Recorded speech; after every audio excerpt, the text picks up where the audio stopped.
Good morning, सुप्रभात। सीधा सौदा के आज के इस वेडनेसडे एडिशन में आप सबका स्वागत है।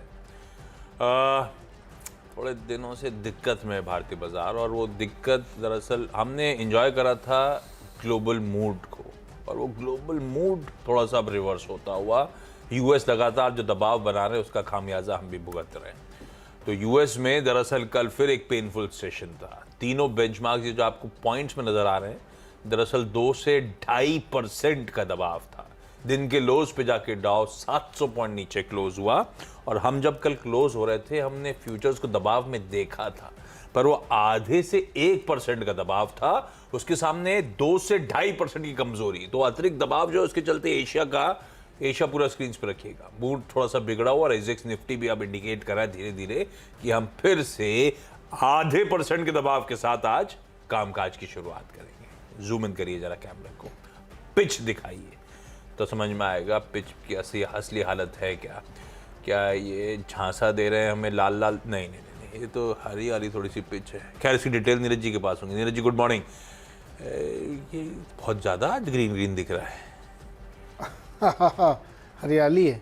हाँ, काफ़ी हरियाली। अब ये हरियाली लेकिन गलत कंटेक्स्ट में है। हाँ, गलत कंटेक्स्ट। क्रिकेट के लिए हरियाली अच्छी नहीं होती। क्रिकेट के लिए एकदम सख्त पिच होनी चाहिए। बिल्कुल सही है। आप हरियाली इसलिए दिखा रहे हैं डायरेक्टर साहब क्योंकि हरियाली बहुत दिक्कत करने वाली है आज मार्केट में। देखिए, अमेरिका की भी चर्चा चल रही, वहाँ के यूएस के तीनों इंडाइस से 4 इंडाइस रशिया भी जोड़ा, सब बुरी तरह से गिरे। बॉन्ड यील्ड एकदम तूफान मार रही, 4% पहुँच गई। तो डर वही है कि फेड कितनी देर ब्याज दरें बढ़ाएगा। तो अनुमान ये लगाया जा रहा है कि 50 बेसिस पॉइंट ही हाइक कर देगा, हो सकता है वो। कुछ लोग कह रहे हैं अगर नहीं करेगा तो कम से कम 3 तो बैक टू बैक करेगा, मार्च, मई, जून। तो बॉन्ड यील्ड का इशारा साफ कह रहा है कि जो फेड रेट है वो शायद 5.5% आपको मई जून तक दिखेगा। अगर 5.5% हो जाता है और एक हाइपोथेसिस लेते हैं कि रुक गए वहाँ पे, तब भी ये बहुत ज़्यादा है। और नहीं रुके तब तो आप समझ लो मतलब क्या होने वाला है। तो ये डर मार्केट में अच्छे से बैठ गया है। अभी तक जो पिछले 1 महीने में, जनवरी में, मार्केट इस बात को इनकार कर रहा था, इग्नोर कर रहा था, रिकॉग्नाइज नहीं कर रहा था। अब वो मान चुका है कि नहीं ऐसा होगा, क्योंकि जॉब डेटा अच्छा दिखता नहीं है। अच्छा, ये सब जो बातें हम लोग कर रहे हैं ना आशीष, छटनी होती है, फिर लगता है कि अब तो इन्फ्लेशन नीचे आएगा, जो कि आ रहा है ईयर ऑन ईयर आप देखें, लेकिन छटनी उतनी पीनट है। जितनी भर्ती की गई उसके सामने कुछ नहीं है। कोविड टाइम्स के बाद जो भर्ती हुई थी उस हिसाब से कुछ नहीं है, एक्चुअली कुछ नहीं है।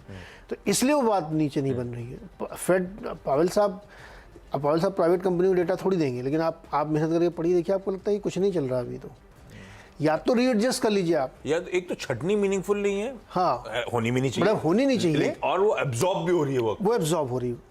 तो जब ये सिनेरियो बन रहा है तो इन्फ्लेशन नीचे नहीं आ रहा है। और उसी की वजह से आप देखिए कि बार बार ये बॉन्ड यील्ड बढ़ती है। मतलब पिछली बार का जॉब डेटा देख के तो एकदम हागा ही था, मुझे सरप्राइज लगा ये कैसे हो गया। तो ये परिस्थिति यूएस मार्केट ने बनी है, और इसीलिए बॉन्ड का इशारा कर रहा है कि मार्केट गिरेगा। और फिर अगेन चाहे वो गोल्डमैन सैक्स हो, Morgan Stanley, JP Morgan, bank of America, सब ये प्रेडिक्शन कर रहे हैं कि यूरोपियन मार्केट और यूएस मार्केट यहाँ से अच्छा मीनिंगफुल करेक्शन लेंगे। इसीलिए हम ये आपको पेश दिखा रहे हैं। तो ये दबाव बनेगा। तो अब इसमें जिन स्टॉक्स ने बहुत अच्छा प्रदर्शन किया, जिन सेक्टर्स ने बहुत अच्छा प्रदर्शन किया, वहीं पे प्रॉफिट बुकिंग आपको देखने को मिलेगी। उस आग में थोड़ा घी डाला वॉलमार्ट और होम डिपो ने, जिन्होंने अपने आउटलुक कमज़ोर कर दिए और नतीजे इन लाइन या थोड़े से वीक दिए।